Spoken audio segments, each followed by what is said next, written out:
So good morning guys. तो चलिए start करते हैं आज की यानी कि 17 जुलाई के इंपॉर्टेंट करंट अफेयर्स को। देखिए हमारा पहला प्रश्न क्या है। अभी हाल ही में दिया मिर्जा और किसे महाराष्ट्र सरकार के द्वारा मदर टेरेसा मेमोरियल अवार्ड से सम्मानित किया गया? तो आंसर होगा अफरोज शाह को। तो यूनाइटेड नेशन एनवायरनमेंट प्रोग्राम के राष्ट्रीय सद्भावना राजदूत है ये दिया मिर्जा, और पर्यावरण कार्यकर्ता है अफरोज शाह। इन दोनों को अभी सामाजिक न्याय 2021 के लिए मदर टेरेसा मेमोरियल अवार्ड से सम्मानित किया गया। किसने दिया ये सम्मान? महाराष्ट्र के जो राज्यपाल गवर्नर है भगत सिंह कोश्यारी ने। तो दोनों को पर्यावरणीय स्थिरता में उनके कामों के लिए, उनकी उपलब्धियों के लिए ये सम्मान मिला है। आप जानते हो अभी जो गणित के क्षेत्र में दिया जाता है रामानुजम पुरस्कार 2021 का किसे मिला? भारतीय गणितज्ञ नीना गुप्ता को। अभी बबीता सिंह का नाम आपको याद होगा, ग्लोबल पीस एम्बेसडर 2022 के रूप में इनको चुना गया। और आरिफा जोहरी ये मुंबई की पत्रकार है। अभी चमेली देवी जैन पुरस्कार 2021 से इनको सम्मानित किया गया था। तो ये नाम भी याद रखना। बढ़ते आगे। चलो बताओ, जुलाई 2022 में किस शहर को शंघाई कोऑपरेशन ऑर्गेनाइजेशन की पहली सांस्कृतिक और पर्यटन राजधानी घोषित किया गया है? तो आंसर होगा वाराणसी को। मतलब वाराणसी शंघाई कोऑपरेशन ऑर्गेनाइजेशन की कैपिटल एंड टूरिज्म कैपिटल बनेगा। तो उत्तर प्रदेश का वाराणसी SCO क्षेत्र का पहला शहर होगा जिसे शंघाई कोऑपरेशन ऑर्गेनाइजेशन की सांस्कृतिक और पर्यटन राजधानी बनाया जाएगा 2022-23 के लिए। अब मैंने 2022-23 क्यों बोला? क्योंकि अब से हर साल इसके सदस्य देशों में बारी बारी से सांस्कृतिक और पर्यटन राजधानी का खिताब दिया जाएगा।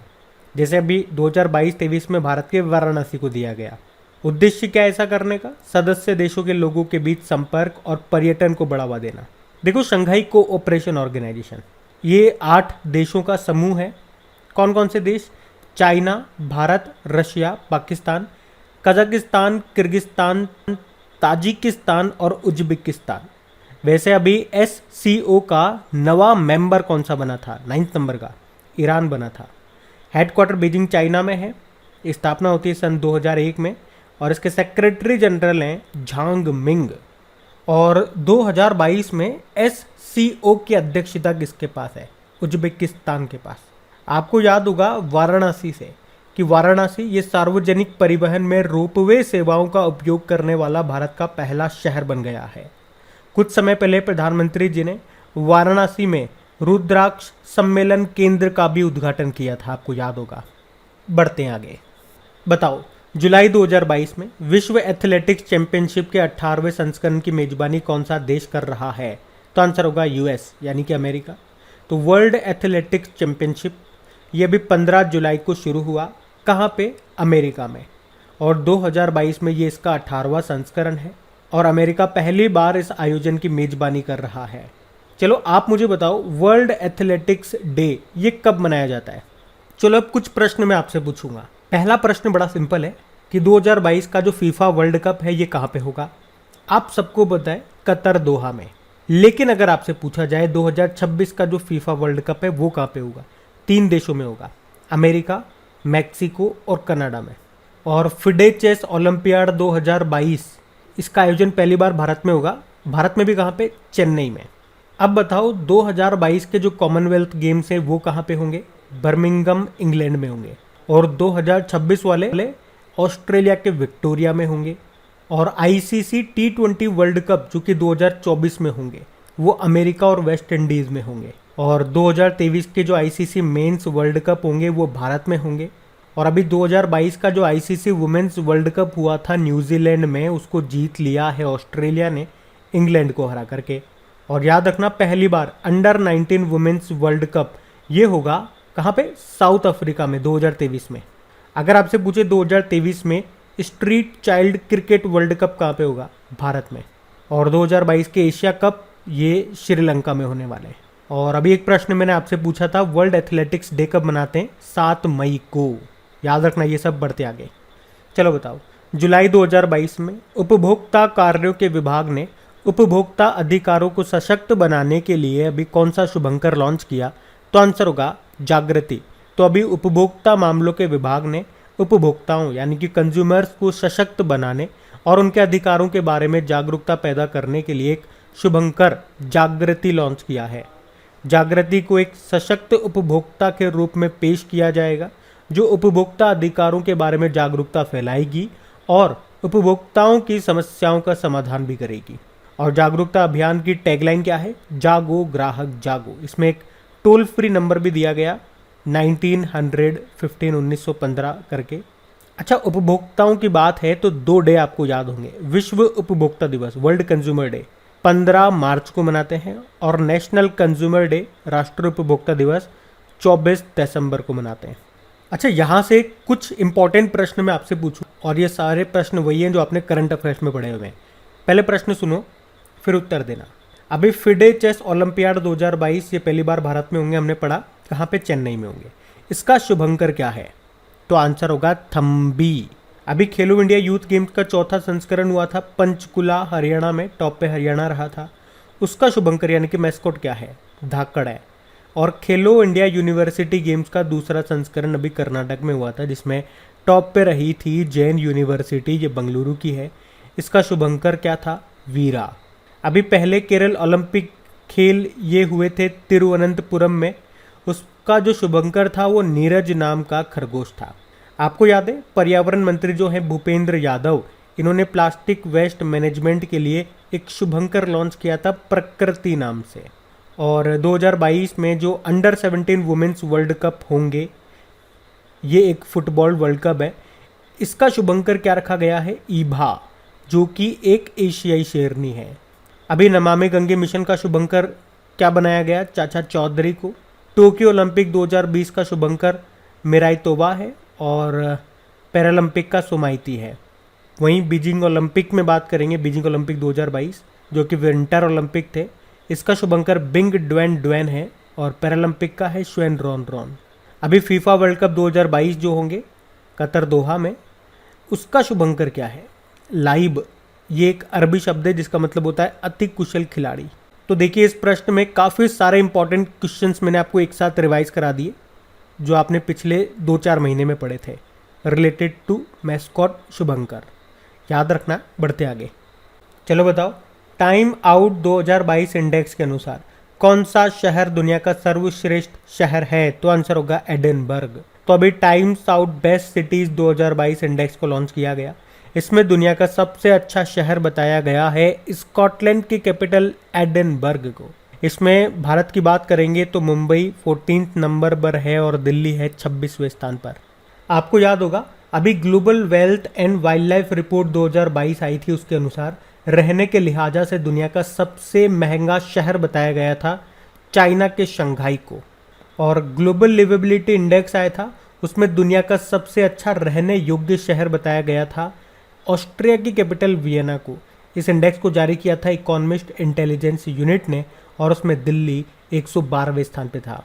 अभी यूनाइटेड नेशन ने जो वर्ल्ड पॉपुलेशन प्रोस्पेक्ट 2022 रिपोर्ट जारी की है, उसमें भारत जो है पॉपुलेशन के मामले में नंबर 1 बन जाएगा 2023 में, ऐसा बताया गया। चाइना को पछाड़ देगा। और अभी ग्लोबल सस्टेनेबल डेवलपमेंट रिपोर्ट 2022 आई है, उसमें भारत 121वें स्थान पर है, टॉप पर फिनलैंड है। अभी वर्ल्ड कॉम्पिटिटिवनेस इंडेक्स आया था जिसमें भारत 37 नंबर पे है, टॉप पे डेनमार्क है। और ग्लोबल पीस इंडेक्स 2022 में भारत 135 नंबर पर है, टॉप पे आइसलैंड है। अभी पर्यावरण प्रदर्शन सूचकांक की बात करेंगे तो भारत आखिरी स्थान पर है, 180वें स्थान पे, टॉप पे डेनमार्क है। आपको याद है अभी IIM अहमदाबाद ने देश का पहला कृषि भूमि मूल्य सूचकांक लॉन्च किया। विश्व वायु शक्ति सूचकांक 2022, इसमें भारतीय वायुसेना ये तीसरे स्थान पर है, पहले स्थान पे US की वायुसेना और दूसरे पर रशिया की वायुसेना। अभी travel and tourism development index आया, वर्ल्ड इकोनॉमिक फोरम ने जारी किया। भारत 54 नंबर पर है, जापान टॉप पर है।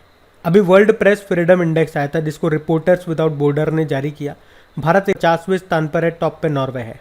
उसके अलावा world happiness report Bharat 136 number पर है, टॉप पे फिनलैंड है। बाकी अभी ट्रांसपेरेंसी इंटरनेशनल ने जो भ्रष्टाचार सूचकांक करप्शन इंडेक्स जारी किया उसमें भारत 85 नंबर पर है। और जो इकोनॉमिस्ट इंटेलिजेंस यूनिट ने लोकतंत्र सूचकांक डेमोक्रेसी इंडेक्स 2021 जारी किया उसमें भारत 46 नंबर पर है, टॉप पे नॉर्वे है। तो 2021 में जो भी इंपॉर्टेंट इंडेक्सेस थे वो हम लोगों ने रिवाइज किए, इनको ध्यान रखना। बढ़ते आगे। चलो बताओ, जुलाई 2022 में प्रधानमंत्री नरेंद्र मोदी ने किस राज्य में बुंदेलखंड एक्सप्रेस वे का उद्घाटन किया? तो आंसर होगा उत्तर प्रदेश। तो अभी 16 जुलाई 2022 को उत्तर प्रदेश के बुंदेलखंड में प्रधानमंत्री नरेंद्र मोदी ने बुंदेलखंड एक्सप्रेस वे का उद्घाटन किया। कहाँ से किया? तो उत्तर प्रदेश के जालौन जिले की उरई तहसील के केथेरी गांव से इस एक्सप्रेस वे का उद्घाटन किया उन्होंने। इस एक्सप्रेस वे के कुछ इंपॉर्टेंट पॉइंट्स पे डिस्कस करते हैं, जैसे कि इसकी लंबाई क्या है। 296 किलोमीटर है। ये 4 लेन एक्सप्रेस वे है, बाद में आगे चाहे तो इसे बढ़ा करके 6 लेन भी किया जा सकता है। अभी तो 4 लेन है। बनाने में लागत कितनी आ गई भैया? 14,850 करोड़ रुपए। कहाँ से कहाँ तक बना हुआ ये? चित्रकूट जिले के गोंडा गांव से लेके इटावा जिले के कुदरेल गांव तक। अच्छा, आप मुझे बताओ, भारत में पहला एलिवेटेड अर्बन एक्सप्रेस वे ये कौन सा बनेगा? द्वारका एक्सप्रेस वे, जो कि दिल्ली के द्वारका को हरियाणा के गुरुग्राम से जुड़ेगा। लंबाई है 29 किलोमीटर। अभी हमने पढ़ा था उत्तर प्रदेश 13 एक्सप्रेस वे बनाने वाला पहला राज्य भी बना है। चलो बताओ, भारत में कहाँ सबसे लंबा डबल डेकर फ्लाई ओवर बनाया गया? तो आंसर होगा नागपुर में, जिसकी लंबाई है 3.14 किलोमीटर। अच्छा, अगर आपसे पूछा जाए गंगा एक्सप्रेस वे ये कहाँ से कहाँ तक बनेगा? मेरठ से प्रयागराज तक, जिसकी लंबाई होगी 594 किलोमीटर। और अभी हमने पढ़ ही लिया स्टार्टिंग वाले क्वेश्चन में कि रोपवे सिस्टम को सार्वजनिक परिवहन में शामिल करने वाला पहला शहर कौन सा बना? तो आंसर होगा वाराणसी। याद रखना, ये सब बढ़ते आगे। चलो बताओ, अभी जुलाई 2022 में किस राज्य सरकार ने स्वयं की पुलिस एप्लीकेशन और EFIR सेवा को शुरू किया? तो आंसर होगा उत्तराखंड। तो अभी उत्तराखंड के जो मुख्यमंत्री हैं पुष्कर सिंह धामी, अभी उन्होंने उत्तराखंड पुलिस एप्लीकेशन और EFIR सेवा को शुरू किया। इस एप्लीकेशन से इमरजेंसी नंबर 112 और साइबर हेल्पलाइन नंबर 1930 को भी जोड़ा गया है। अच्छा, मुझे बताओ, अभी CBSE ने एक पोर्टल लॉन्च किया था, उसका नाम क्या है? परीक्षा संगम पोर्टल। अभी प्रधानमंत्री जी ने जन समर्थ पोर्टल भी लॉन्च किया था। उसके अलावा अभी सरकार ने विभिन्न पुरस्कारों के लिए नामांकन के लिए एक पोर्टल शुरू किया था, उसका नाम क्या है? राष्ट्र पुरस्कार पोर्टल। अभी प्रधानमंत्री जी ने निर्यात नाम से एक पोर्टल भी लॉन्च किया था, अंतर्राष्ट्रीय व्यापार से संबंधित जानकारी प्रदान करने के लिए। और बताओ, सतर्क नाम से एक मोबाइल एप्लीकेशन किसने लॉन्च किया था भ्रष्टाचार को रोकने के लिए? जम्मू कश्मीर ने। बाकी देखो, बात तो उत्तराखंड की है, तो ये रहा मैप में उत्तराखंड। 2 कैपिटल है इसकी। विंटर कैपिटल इसकी देहरादून है, समर कैपिटल इसकी गैरसैंण है। मुख्यमंत्री कौन है? पुष्कर सिंह धामी है। और गवर्नर कौन है? गुरमीत सिंह है। अभी याद रखना, उत्तराखंड हाईकोर्ट के नए चीफ जस्टिस कौन बने हैं? विपिन सांघी। और अगर आपसे पूछा जाए ना एग्जाम में कि अभी किस राज्य में पहली बार दुर्लभ मांसाहारी पौधे की प्रजाति मिली है, तो आंसर होगा उत्तराखंड में, उत्तराखंड के चमोली जिले में। और अभी उत्तराखंड में ही देश का पहला लिक्विड मिरर टेलीस्कोप भी स्थापित किया गया। अच्छा, अभी उत्तराखंड विधानसभा की पहली महिला स्पीकर कौन बनी थी? ऋतु खंडूरी भूषण। ये प्रश्न एग्जाम में आया था। और अभी उत्तराखंड के ब्रांड एम्बेसडर बने थे ऋषभ पंत। वैसे अक्षय कुमार भी बने थे बाद में। और बताओ, भारत का पहला वन चिकित्सा केंद्र ये किस राज्य में खोला गया? तो आंसर होगा उत्तराखंड में। याद रखना, देश का पहला एरोमेटिक गार्डन इसका उद्घाटन हुआ था उत्तराखंड के हल्द्वानी में। और भारत की सबसे बड़ी ओपन एयर फर्नरी ये कहाँ पे खुली है? उत्तराखंड के रानीखेत में। और भारत का सबसे अधिक ऊंचाई वाला हर्बल गार्डन का उद्घाटन कहाँ पे किया गया? उत्तराखंड में ही। अभी भूकंप अलर्ट एप्लीकेशन को लॉन्च करने वाला पहला राज्य भी बना था उत्तराखंड। आपको याद होगा, उत्तराखंड की पुलिस ने मिशन हौसला भी शुरू किया था।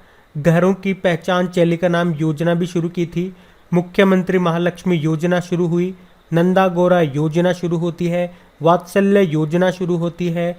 इसके अलावा याद रखना, एक हरेला उत्सव ये मनाया जाता है उत्तराखंड में। और हरेली त्योहार मनाया जाता है कहाँ पे? छत्तीसगढ़ में। चलो बताओ, भारत का पहला क्रिप्टोगेमिक गार्डन कहाँ पे स्थापित किया गया? उत्तराखंड के देहरादून में। अभी उत्तराखंड में एक दिन के लिए मुख्यमंत्री कौन बनी थी? सृष्टि गोस्वामी। अभी भारत का पहला पॉलिनेटर पार्क ये कहाँ पे स्थापित किया गया? उत्तराखंड में। भारत का पहला मोस गार्डन कहाँ पे विकसित किया गया? उत्तराखंड के नैनीताल जिले में। यहीं पे आपको राजाजी टाइगर रिजर्व मिल जाएगा। जिम कॉर्बेट टाइगर रिजर्व आपको यहीं पे मिल जाएगा। और टिहरी डैम ये भी आपको मिलेगा उत्तराखंड में। किस नदी पर है ये? भागीरथी नदी पर है। तो ये सारे important points related to Uttarakhand मैंने आपको एक साथ बताए, ध्यान रखना। बढ़ते आगे। चलो बताओ, अभी हाल ही में किसने नॉलेज पोर्टल लॉन्च किया है? तो आंसर होगा खादी और ग्रामोद्योग आयोग ने। तो खादी संस्थानों को डिजाइन से संबंधित जानकारी पहुंचाने के लिए ये नॉलेज पोर्टल लॉन्च किया गया। तो उद्देश्य क्या है? खादी के लिए उपयुक्त डिजाइन बनाना। और किसने लॉन्च किया? खादी उत्कृष्टता केंद्र ने, जिसे बनाया गया है नई दिल्ली में KVIC के द्वारा। अच्छा, पहले KVIC की बात करते हैं। आपको याद होगा KVIC के अभी तक जो चेयरमैन थे विनय कुमार सक्सेना, वो तो अभी दिल्ली के उपराज्यपाल बन गए हैं। KVIC ने, आपको याद होगा, प्रोजेक्ट हनी भी शुरू किया था। अच्छा, वैसे CBSE की नई अध्यक्ष कौन बनी है? निधि छिब्बर। NCERT के अध्यक्ष बने थे दिनेश प्रसाद सकलानी। और जवाहरलाल नेहरू यूनिवर्सिटी की अध्यक्ष बनी है शांति श्री धुलीपुड़ी पंडित। तो ये भी याद रखना। बढ़ते आगे, चलिए बताइए, अभी हाल ही में किसने दुनिया का सबसे तेज graphics dynamics random access memory chip को डेवलप किया है? तो आंसर होगा सैमसंग ने। सैमसंग ये साउथ कोरिया की कंपनी है और अभी इसने दुनिया की सबसे तेज और बेहतर बिजली दक्षता के साथ एक नई graphics dynamics random access memory chip को बनाया है। ये दुनिया की अब तक की सबसे तेज ग्राफिक्स वाली DRAM चिप है। DRAM यानी कि dynamic random access memory chip है। ये 1.1 टेराबाइट प्रति सेकंड की दर से ग्राफिक्स इमेज को प्रोसेस कर सकती है। मतलब ऐसे समझो, ये एक सेकंड में 275 HD फिल्मों को प्रोसेस करने के बराबर है।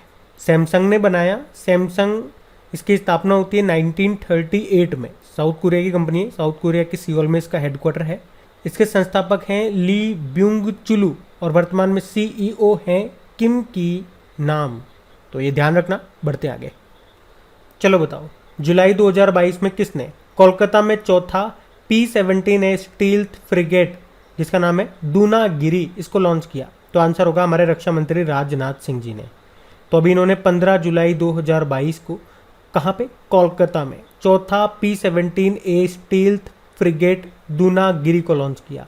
तो project 17A frigate garden rich shipbuilders limited के द्वारा बनाया गया है और P-17A class P-17 Shivalik class का उत्तरवर्ती पूत है, जिसमें बेहतर स्टील्थ फीचर और उन्नत हथियार है। आपने कहा ये चौथा वाला है, तो पहले के जो शुरुआत के 2 P-17A जहाज हैं उनको 2019-2020 में लॉन्च किया गया था, जबकि जो तीसरा वाला जहाज है उसे अभी मई 2022 में ही लॉन्च किया गया था और अभी ये चौथा लॉन्च कर दिया है। आपको बताएं, अभी भारतीय सेना के डेजर्ट कोर ने राजस्थान के जोधपुर में सुरक्षा मंथन 2022 का आयोजन किया था। और अभी सेना में भर्ती होने के लिए कौन सी योजना आई है? अग्निपथ योजना। जब उसमें युवा चयनित हो जाएंगे तो उनको अग्निवीर कहा जाएगा, वो भी ध्यान रखना। बढ़ते आगे, चलो बताओ, अभी हाल ही में पद्मश्री विजेता अवध कौशल का निधन हो गया। वे क्या थे? वे सामाजिक कार्यकर्ता थे। अवध कौशल इनका नाम था और अभी इनका निधन हो गया। इन्हें पद्मश्री भी मिल चुका है। वे मानवाधिकार और पर्यावरण संरक्षण की दिशा में काम कर रहे थे और ये एक NGO के संस्थापक भी थे। देहरादून के रूरल लिटिगेशन सेंटर नाम से एक NGO था, उसके ये संस्थापक थे और राजीव गांधी के भी बहुत करीबी ये कहे जाते थे। नाम था अवध कौशल, जिनका भी निधन हो गया। अच्छा, आपको याद है कन्नड़ का कबीर किसे कहा जाता है जिनका भी निधन हो गया? तो आंसर होगा इब्राहिम सुतार को। और अभी ओपेक के महासचिव का निधन हो गया, उनका नाम क्या था? मोहम्मद बरकिंडो। और भारतीय सार्वजनिक उपक्रमों के जनक इंडियन PSUs के फादर कहे जाते थे डॉक्टर V कृष्ण मूर्ति, इनका भी निधन हो गया। ये भेल के, सेल के और मारुति उद्योग और भारतीय इंटरनेट का जनक किसे कहा जाता था जिनका निधन हो गया? अभी ब्रजेंद्र के सिंघल को। और यूक्रेन के पहले राष्ट्रपति का निधन हो गया, उनका नाम है लियोनिद क्राउचुक। भजन सोपारी का निधन हुआ। वो एक संतूर वादक थे और इनसे पहले भी एक संतूर वादक का निधन हो गया, उनका नाम था पंडित शिव कुमार शर्मा। और पंडित बिरजू महाराज कत्थक से संबंधित थे, लखनऊ घराने से, इनका भी निधन हो गया। अभी क्या रखना ये। बढ़ते आगे, चलो बताओ, अभी हाल ही में क्रिसिल ने वित्त वर्ष 2022-23 के लिए भारत की GDP ग्रोथ रेट कितना रहने का अनुमान लगाया? 7.3%। तो घरेलू रेटिंग एजेंसी है क्रिसिल, जिसने वित्त वर्ष 2022-23 के लिए भारत की GDP ग्रोथ रेट को घटा करके 7.3% रहने का अनुमान लगाया है। तो अब बात करेंगे कल के वीडियो में पूछे गए प्रश्न के उत्तर की। और गाइज, अगर सेशन अच्छा लगे तो प्लीज़ इसे लाइक करके अपने दोस्तों के साथ में, जो भी आपका स्टडी ग्रुप हो गया, वहाँ पे एक बार इसको शेयर ज़रूर करना वीडियो को। इनका क्विज बना करके अपलोड कर दिया गया है आपकी क्रिक एग्जाम एप्लीकेशन पे, उसका लिंक आपको नीचे डिस्क्रिप्शन बॉक्स में मिल जाएगा, तो टेस्ट जरूर लगाना।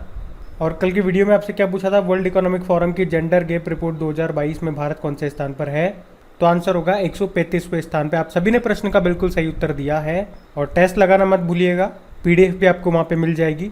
और टॉपिक वाइज क्विज की आप लोग कह रहे थे, वो भी बना दी गई है अभी जुलाई तक, तो उसको भी आप लगाइए। जनवरी से लेकर जुलाई तक आपको मिल जाएगी, पूरी अपडेट हो चुकी है। लगाओ और अपना एनालिसिस करो। Thank you.